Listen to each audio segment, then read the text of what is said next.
So I really seriously think that it's very commendable, but there are some serious issues we need to look at.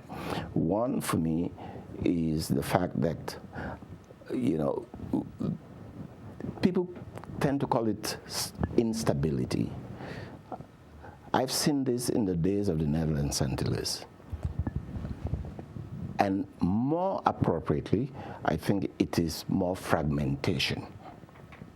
We have an electorate of 23,000, at least that's what the official figures indicate, on the voting list.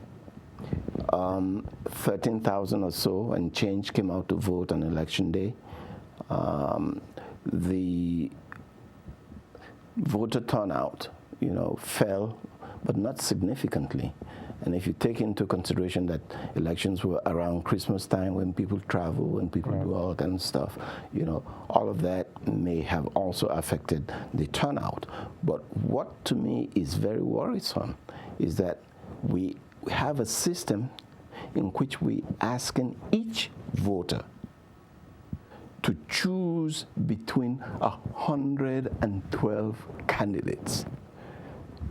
There were so many, quite honestly, there were quite a number, very many candidates that I thought personally deserved to go into Parliament on practically all the parties.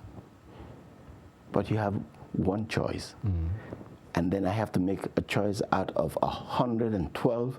When I ask myself, how many of those 112 candidates do I know? Have I heard of before? I couldn't count up to 30.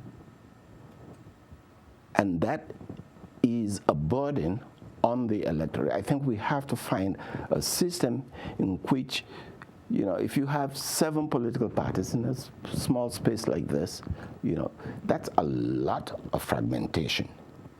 The big U.S. has 2-3 political parties. All the other big democracies in the world have just 2 major parties, and that's it. But on this 16 square miles, 60,000 people, we have 7 political parties contesting for an election. So we need to find a new way